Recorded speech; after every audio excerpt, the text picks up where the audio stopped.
गांव में हम आए थे और हमने आपसे कहा था कि धान के लिए छत्तीसगढ़ के किसान को 2,500 रुपए प्रति क्विंटल मिलेगा। याद है आपको?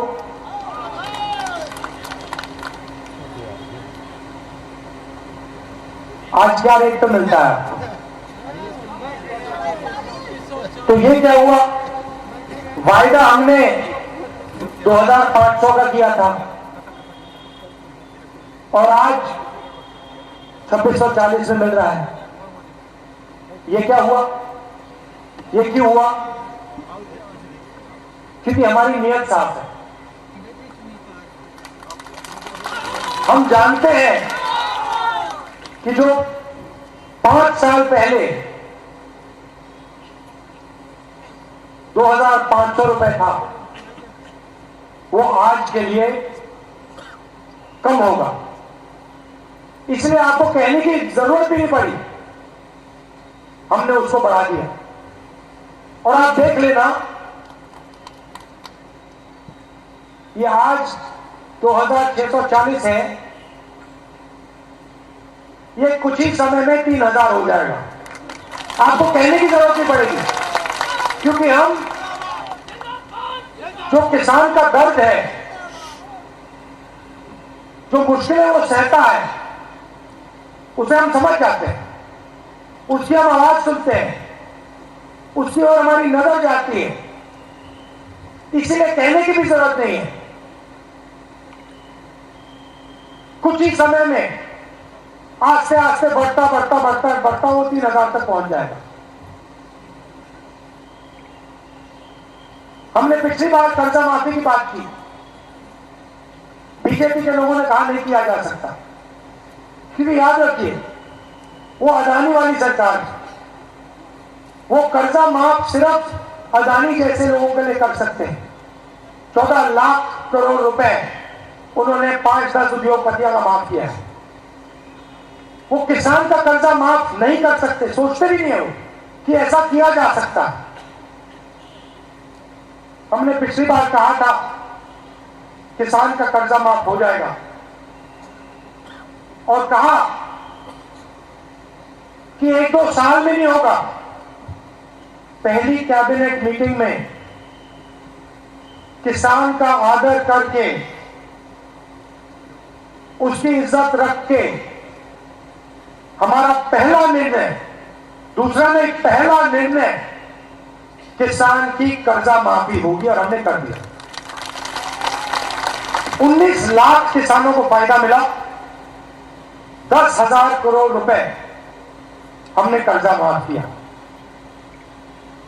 सारे लोग जानते हैं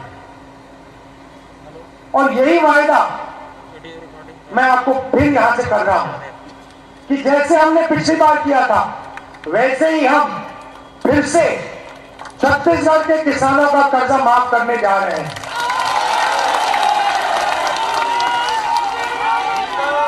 छोटा काम नहीं है, आप ये मत सोचिए, छोटा काम नहीं है।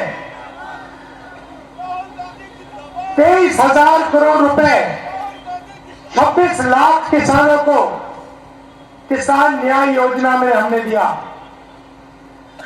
जिन किसानों के पास जमीन नहीं है, 7,000 रुपए प्रति साल 5 लाख लोगों को तकरीबन 760 करोड़ रुपए हमने दिए। ये खोखले शब्द नहीं है भाई और बहनों,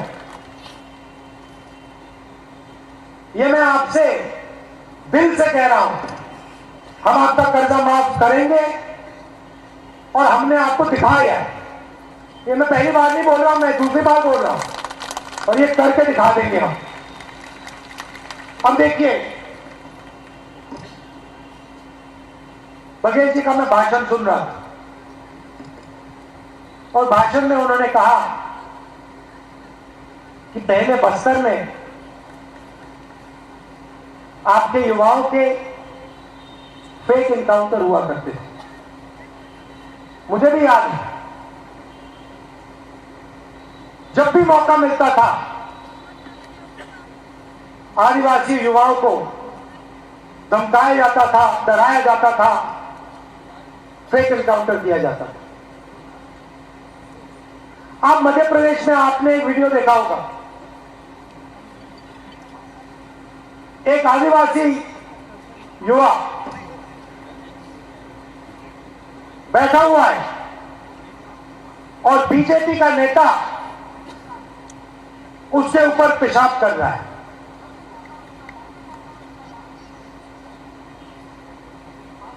आप सोचिए, एक आदिवासी बच्चा वहां बैठा हुआ है और वीडियो कैमरा पर बीजेपी का नेता उसके ऊपर पेशाब कर रहा है।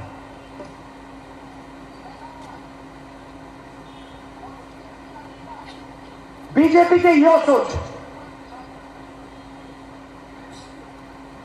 हम आपको आदिवासी कहते हैं, वो आपको वनवासी कहते हैं। आदिवासी शब्द में और वनवासी शब्द में बहुत फर्क है भाइयों और बहनों। आदिवासी का मतलब वो लोग जो इस जमीन के, हिंदुस्तान के पहले मालिक थे।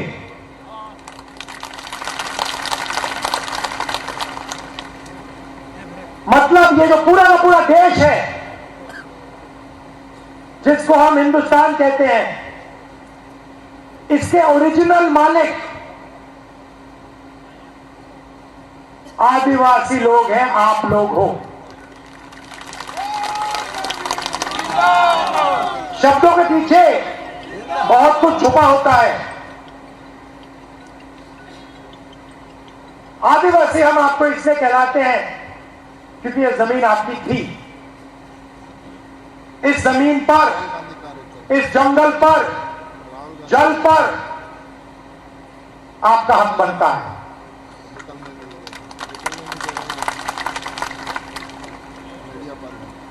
इसलिए हम पैसा कानून लाए, इसलिए हम आदिवासी बिल लाए, इसलिए हम आपकी जमीन आपको वापस लौटाते हैं, इसीलिए हम आपको आदिवासी कहते हैं। आपकी संस्कृति, आपकी हिस्ट्री, आपकी भाषा की हम रक्षा करते हैं।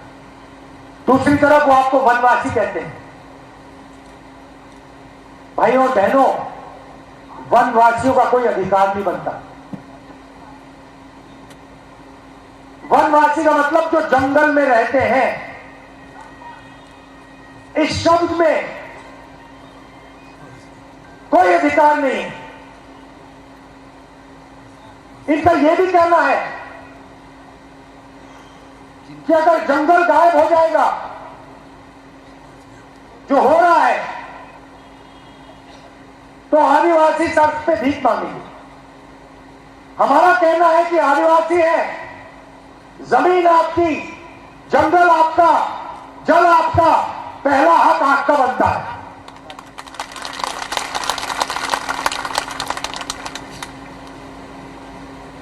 तो इन लोगों का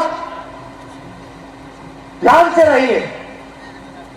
ये आपकी जमीन, आपका जल, आपका जंगल आपसे छीनकर अदानी जैसे उद्योगपतियों को देना चाहते हैं। हम आपकी जमीन, जल और जंगल की रक्षा करना चाहते हैं। ये फर्क है। आदिवासी भाइयों बहनों, मुझे बताओ, नोटबंदी से आपका फायदा हुआ? जीएसटी से आपको फायदा हुआ? नरेंद्र मोदी जो जो कानून लाए किसानों के, उससे आपको फायदा हुआ? नहीं। पैसा कानून से आपको फायदा हुआ? जमीन अधिग्रहण बिल से आपको फायदा हुआ? यह सच्चाई है। मनरेगा से आपको फायदा हुआ? भोजन के अधिकार से आपको फायदा हुआ? ये हमारे सब योजनाएं आप देख लीजिए, सारी की सारी योजना गरीबों को, कमजोर लोगों को, आदिवासियों को मदद करने की योजनाएं मिलेंगी। आप इनकी योजना देख लीजिए, किनका ये कर्जा माफ करते हैं, इनके किसान बिल देख लीजिए।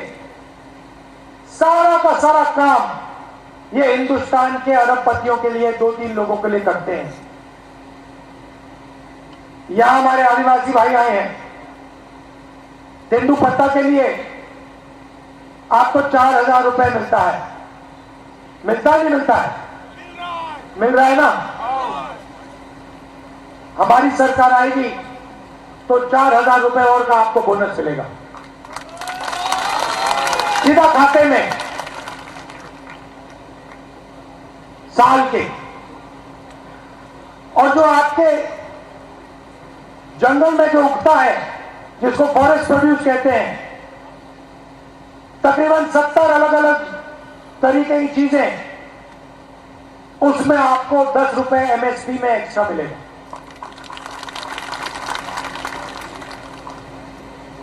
महुआ, इमली, बाकी चीजों में। अब चलिए भाषा की बात करते हैं। बीजेपी के नेता जहां भी जाते हैं वो हिंदी की बात करते हैं। वो लोगों से कहते हैं, भैया देखो,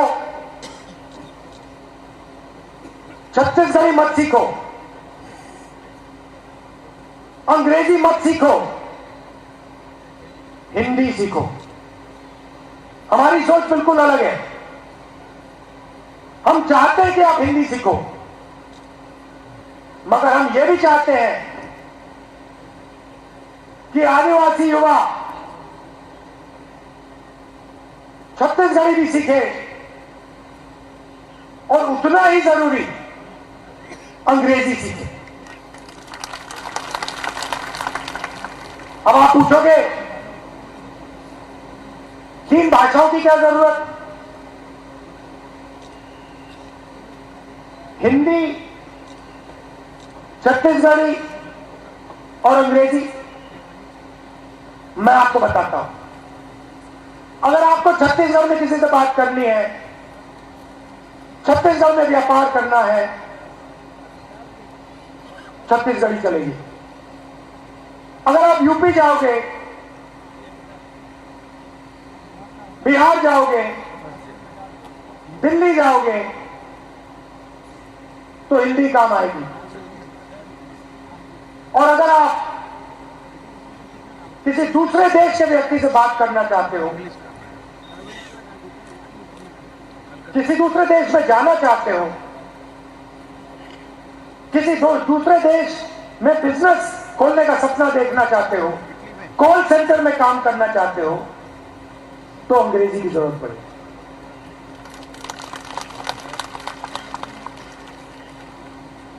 अब आप अगली बार एक काम करना, जब बीजेपी के नेता आपके पास आएंगे और आपसे कहेंगे, देखिए आप छत्तीसगढ़ी मत सीखिए, अंग्रेजी मत सीखिए, हिंदी सीखिए, आप उससे एक सवाल पूछ लेना,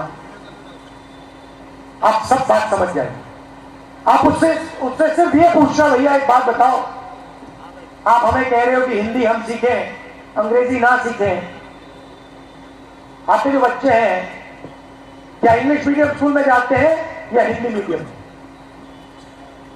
सारे के सारे आपको बोलेंगे, भैया हमारे बच्चे तो इंग्लिश मीडियम में जाते हैं। भाइयों और बहनों, वो आपको अंग्रेजी नहीं सीखना देना चाहते। क्यों?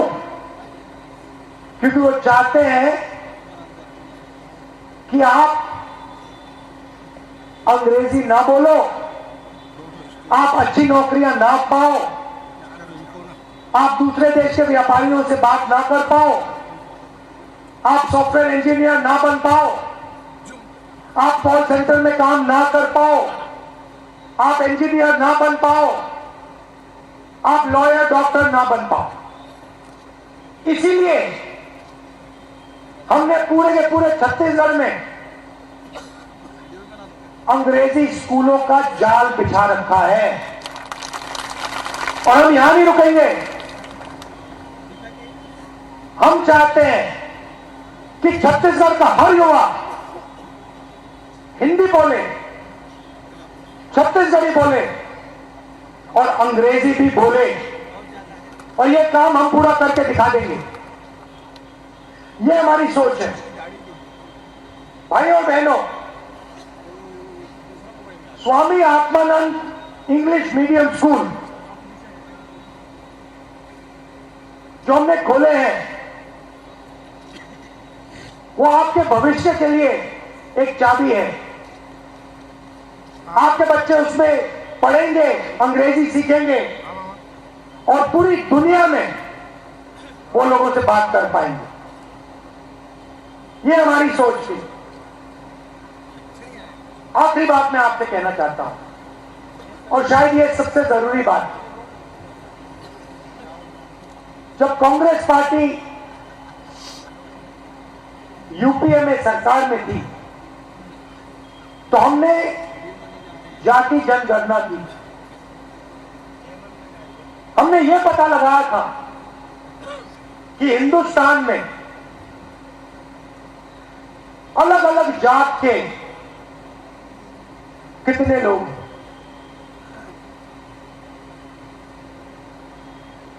पिछड़े कितने हैं, उनमें अलग